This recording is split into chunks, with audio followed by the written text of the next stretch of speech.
दोस्तों हम फिर से लेकर आ चुके हैं आप लोगों के लिए शाम की सभी ताजा और बड़ी खबरें। एक एक कर आपको सारी खबरों की जानकारी देंगे आज देश दुनिया में क्या कुछ हो रहा है। दरअसल दोस्तों सबसे पहली जो बिग ब्रेकिंग निकल प्रधानमंत्री नरेंद्र मोदी के ऊपर जी हाँ ममता बनर्जी का बड़ा हमला, बोले आग से खेल रही भाजपा की सरकार। जी हाँ बंगाल के लोग नहीं छोड़ेंगे, इसके बारे में आपको बताएंगे। वहीं पर दोस्तों अगली बिग ब्रेकिंग में हम आपको बताएंगे महबूबा मुफ्ती ने बोला भाजपा पर बड़ा हमला, बोले 370 हटाना गैर संवैधानिक। वहीं पर अगली बिग ब्रेकिंग में हम आपको बताएंगे दोस्तों नवनीत राणा की निकली सारी हवा, जेल से निकलते ही बिलबिलाकर रोने लगी। जी हाँ इसके बारे में आपको बताएंगे। वहीं पर दोस्तों WHO के आंकड़े से मचा हड़कंप, बोले भारत में 47 लाख लोगों की कोरोना से हुई है मौत। जी हाँ आपको बता दें सरकार ने इसे मानने से ही इनकार कर दिया, बताइए आप, इसके बारे में भी आपको बताएंगे। वहीं पर किसान नेता राकेश टिकैत की सरकार को चेतावनी, बोले किसान से ना खेले सरकार, एक बार फिर से सड़कों पर उतरेगा देश का किसान। वहीं पर अगली बिग ब्रेकिंग में हम आपको बताएंगे दोस्तों यूपी के लॉ एंड ऑर्डर को लेकर अखिलेश यादव ने साधा निशाना, बोले ना बच्चियां सेफ ना महिलाएं सेफ ना ही बेरोजगारी दूर, इसके बारे में आपको बताएंगे। वहीं पर दोस्तों अगली बड़ी खबर में हम आपको बताएंगे जी मुस्लिम समुदाय ने किया ऐलान, बोले अगर सेल्फी के लिए बुर्खा हटाया नकाब हटाया तो अच्छा नहीं होगा, इसके बारे में आपको बताएंगे। वहीं पर अगली बिग ब्रेकिंग में हम आपको बताएंगे दोस्तों जी दरअसल आपको बता दे शाहीन बाग से क्या डर गए गृह मंत्री अमित शाह। जी हाँ बुलडोजर को बुला लिया वापिस, इसके बारे में आपको बताएंगे। वहीं पर दोस्तों अगली बिग ब्रेकिंग में हम आपको बताएंगे दोस्तों जी दरअसल आपको बता दे राजीव शुक्ला ने दोस्तों हिमाचल प्रदेश में फूंक दी जान। जी हाँ हुजूम उमड़ गया। दरअसल आपको बता दें उपचुनाव में मिली हिमाचल प्रदेश में कांग्रेस को जीत के बाद ये साफ हो गया कि कांग्रेस हिमाचल प्रदेश में भारतीय जनता पार्टी का सूपड़ा साफ करने वाली, और बताएंगे कैसे दोस्तों पूरी जान भर दी गई है राजीव शुक्ला द्वारा हिमाचल प्रदेश में। वहीं पर अगली बिग ब्रेकिंग में हम आपको बताएंगे दोस्तों जी दरअसल आपको बता दें पीके का क्या खेला हो बे, आखिरकार पीके करना क्या चाह रहा है। पहले दोस्तों कांग्रेस में शामिल हो, उसके बाद अब 3000 किलोमीटर जो यहाँ पर पद यात्रा, बताएंगे क्या है पीके का पूरा मास्टर प्लान। वहीं पर अगली बिग ब्रेकिंग में हम आपको बताएंगे दोस्तों तेजस्वी यादव ने कहा पीके पतंज, बोले हम नहीं देखते पीके की रणनीति, इसके बारे में भी आपको बताएंगे। तो सारी खबरें फटाफट अंदाज में देंगे, एक एक कर देंगे। फिलहाल फिर चलिए बढ़ते हैं सबसे पहली और सबसे बड़ी खबर की ओर। दरअसल दोस्तों आपको पता है कांग्रेस ने कर दिया खेला, हिमाचल प्रदेश में भारतीय जनता पार्टी का सूपड़ा साफ। आपको बता दो दोस्तों हिमाचल प्रदेश एक ऐसा राज्य जहां पर हर साल सरकार बदलती रहती है 5 साल में, लेकिन दोस्तों जिस तरीके से भारतीय जनता पार्टी को एक बड़ा झटका देने जा रही कांग्रेस, ये साफ दिखाई दे रहा है कि क्या पीके की रणनीति है इसमें। आपको बता दें दोस्तों हिमाचल प्रदेश में जब से राजीव शुक्ला को वहां का प्रभारी बनाया गया है तब से खेला हो गए। जी हाँ और ये हम नहीं कह रहे दोस्तों, ये हुजूम उमड़ का जो आया है वहां पर, ये साफ दिखाई दे रहा है कि कल दोस्तों आपको बता दें जो हिमाचल में बड़े मैदान में जो ये सब कुछ हुआ और जो भीड़ उमड़ी है उसको देखकर ये कहा जा सकता है कि अब की बार राजीव शुक्ला खेल करने वाले हैं जी हिमाचल प्रदेश में। आपको बता दें हिमाचल से प्रदेश की ही रहने वाली कंगना है, लेकिन आप देखिए दोस्तों उपचुनाव में भी वहां पर कांग्रेस को ही जीत मिली थी और यही कारण जो कांग्रेस के हौसले बुलंद हो गए। आपको बताता चलूं दोस्तों हिमाचल प्रदेश में कांग्रेस को जीत मिली थी उपचुनाव में। अगर आपको याद ना हो तो याद दिलाऊं कि कन्हैया कुमार को यह जिम्मेदारी सौंपी गई थी कि वो वहां जाकर अपना भाषण दे और अपने लोगों को जो यहाँ पर साथ दे। ऐसे में दोस्तों कन्हैया कुमार का जाना बिल्कुल सफल हो गया था क्योंकि हिमाचल प्रदेश में उपचुनाव में कांग्रेस को जीत मिल गई थी और यही कारण दोस्तों जो अब की बार माना जा रहा है कि राजीव शुक्ला खेल करने वाले। जी जहां अभी हाल ही में भारतीय जनता पार्टी की पार्टी है दोस्तों सरकार है हिमाचल प्रदेश में, वहीं दूसरी तरफ दोस्तों अरविंद केजरीवाल भी अपनी जान फूंकने में लगे। लेकिन दोस्तों अब की बार अरविंद केजरीवाल के सपने जो है वो बुरी तरीके से टूटेंगे और ये आप लिख कर ले लीजिए। हिमाचल प्रदेश हो या फिर गुजरात हो, अरविंद केजरीवाल का हो सकता है गुजरात में तो थोड़ा बहुत कुछ हो भी जाए दोस्तों, लेकिन हिमाचल प्रदेश जो है वो अब भाजपा और आपके हाथ से निकल चुका है। साफ दिखाई दे रही जो जिस तरीके से भीड़ उमड़ रही है ये साफ बताता है कि हिमाचल प्रदेश में दोस्तों कांग्रेस की सरकार बन रही है और वो भी पूर्ण बहुमत के साथ। फिलहाल चलिए बढ़ते हैं एक और अगली ब्रेकिंग की तरफ। बता दोस्तों अगली जो बड़ी खबर निकल कर आ रही, ममता बनर्जी की अमित शाह को चेतावनी, बोले आंख से न खेले गृह मंत्री अमित शाह। जी हाँ, बंगाल के लोग सड़कों पर होंगे। दरअसल दोस्तों गृह मंत्री अमित शाह ने कल एक ऐसा बयान दे दिया जिससे कि फिर से एक बार देश में लोग भड़क गए, खास कर वो लोग भड़क गए जिनके पास ना ही कोई प्रमाण पत्र है ना जन्म पत्र है। आपको बता दें गृह मंत्री अमित शाह ने कहा कि ममता बनर्जी झूठ बोल रही है लोगों से, CAA तो लागू होकर रहेगा। दरअसल अभी कुछ दिन पहले ममता बनर्जी ने कहा था कि आए थे यहाँ पर जमीन पर CAA लागू करने, लेकिन यहाँ पर लागू नहीं कर पाएंगे। आपको बता दोस्तों अब फिर से एक बार CAA को लेकर मामला बिगड़ रहा है। गृह मंत्री अमित शाह ने कल कहा कि जैसे ही कोरोना से सारी स्थिति व अर्थव्यवस्था सुधर जाएगी वैसे ही CAA फिर से लागू होगा। आपको बताता चलूं दोस्तों, जब CAA लागू किया गया था उस वक्त देश का माहौल क्या था ये आपने देखा था। हर सड़क पर जो यहाँ पर हिंदू और मुस्लिम भाई बैठे थे। जब कोरोना की लहर आई तो लोगों से अपील की गई कि वो जगह खाली कर दे, तो शाहीन बाग की औरतों ने भी जगह खाली कर दी थी और जो यहाँ पर प्रोटेस्ट खत्म कर दिया था। लेकिन गृह मंत्री अमित शाह ये भूल रहे दोस्तों के इतिहास के पन्ने जहां से लिखना खत्म होते हैं वहीं से शुरुआत की जाती है। जहां पर हर चीज का अंत होता है वहीं से शुरुआत भी होती है। कहते हैं दोस्तों के इतिहास से कभी छेड़खानी नहीं करना चाहिए। अगर आप इतिहास से छेड़खानी करते हो तो इतिहास दोस्तों पलट कर आपके, समझ रहे हैं ना, आपके सामने ही आकर खड़ा हो जाता है। और वही कुछ ऐसा ही कुछ दोस्तों गृह मंत्री अमित शाह करना चाह रहा है। ममता बनर्जी ने साफ कहा है कि अगर इतिहास से खेला तो इतिहास सड़कों पर होगा। दोस्तों हमें यह भूलना नहीं चाहिए कि देश की जनता सरकारों को बनाती है, ना कि सरकारें देश की जनता को बनाती है। सरकारों को यह कभी नहीं भूलना चाहिए कि देश की जनता अगर वोट दे सकती है तो वो सड़कों पर भी उतर सकती है, अगर वो गलती कर सकती है तो वो उस गलती को सुधार भी सकती है। गृह मंत्री अमित शाह बहुत बड़े गलतफहमी में चल रहा है कि CAA लागू होगा या फिर ये सिर्फ एक जुमला था, वो तो हम भी जानते हैं दोस्तों, क्योंकि CAA लागू अब सरकार कर नहीं सकती है। इसके दो रीजन ये है कि सरकार अच्छे से जानती है कि कृषि कानून में क्या हुआ है। अगर वो इस बार CAA लेकर आई तो पूरा देश सड़कों पर होगा। चलिए बढ़ते हैं एक और अगली बिग ब्रेकिंग की तरफ।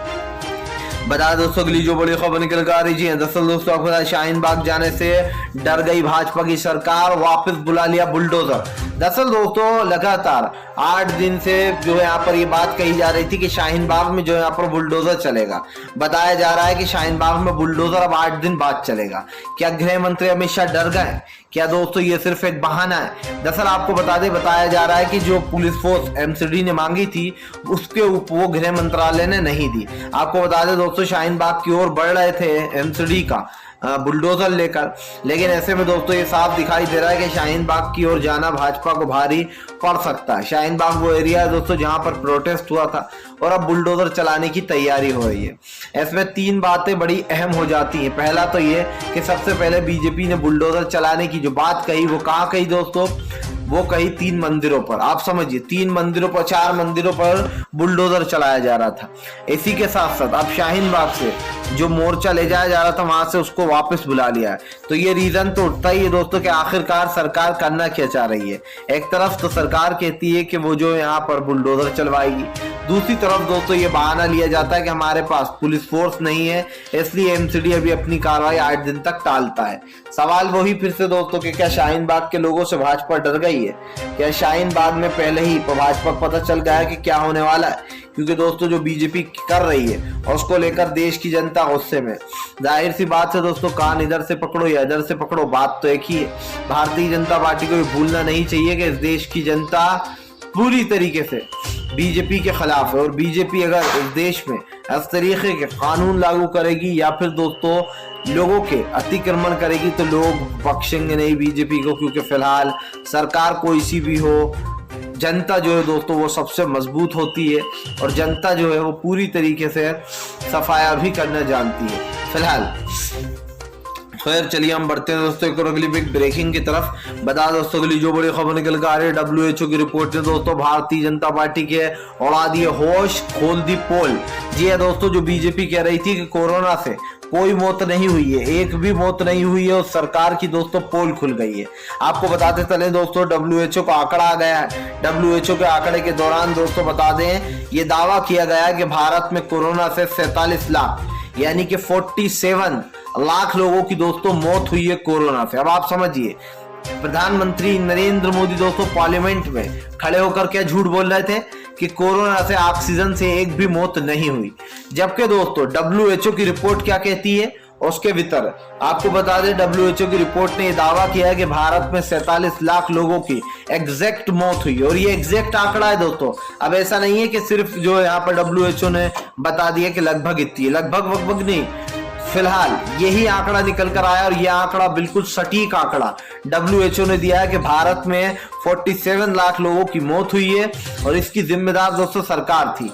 जाहिर सी बात है राहुल गांधी ने सरकार को चेताया भी था कि फिलहाल जो हो रहा है इस पर ध्यान दिया जाए, क्योंकि दोस्तों ये आप भी जानते हैं कि जब कोरोना काल आया तो दूसरी लहर में राहुल गांधी ने सरकार को पहले ही चेता दिया था कि फिलहाल सरकार जो अपना काम ढंग से कर ले, क्योंकि दूसरी लहर आ रही है।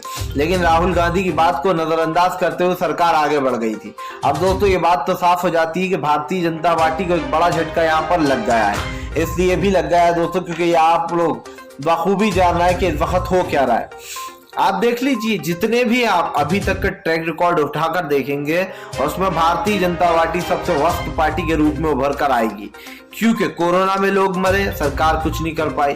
किसान आंदोलन हुआ, उसमें किसान मारे गए, सरकार ने कुछ नहीं किया। सबसे बड़ी सरकार की लाचारी यह है कि सरकार कोई भी चीज मानने से इनकार कर देती है। जैसे अब WHO ने आंकड़ा दे दिया तो सरकार कह रही है हम नहीं मानते इस आंकड़े को। आपके मानने या न मानने से क्या होता है, जो सच्चाई है वो सच पलट थोड़ी जाएगी। कल को कोई और प्रधानमंत्री बन जाएगा, नरेंद्र मोदी कहेंगे कि हम तो नहीं मानते, प्रधानमंत्री कोई और है, हम ही अभी प्रधानमंत्री, तो क्या चलेगा दोस्तों ऐसा। फिलहाल खैर चलिए हम बढ़ते हैं दोस्तों अगली बिग ब्रेकिंग की तरफ। बता दोस्तों अगली जो बड़ी खबर निकल कर आ रही है, दरअसल दोस्तों आपके साथ पीके का होने वाला है खेला। आखिरकार पीके क्या खेला करने वाले हैं दोस्तों, लोगों के दिमाग में कई सवाल उठ रहे हैं। दोस्तों आप एक चीज अच्छे से जानते हैं कि प्रशांत किशोर एक ऐसे रणनीतिकार हैं जिन्होंने न सिर्फ नरेंद्र मोदी को 2014 में जीत दिलाई, बल्कि जितनी भी आज तक रणनीतियां बनाई उसमें प्रशांत किशोर नंबर 1 पर रहे। और इस बात को कोई झुटलाए तो झुटलाता रहे दोस्तों, सियानी बिल्ली की तरह खंबा नोचे तो नोचता रहे, लेकिन प्रशांत किशोर को दोस्तों डिनाई नहीं किया जा सकता।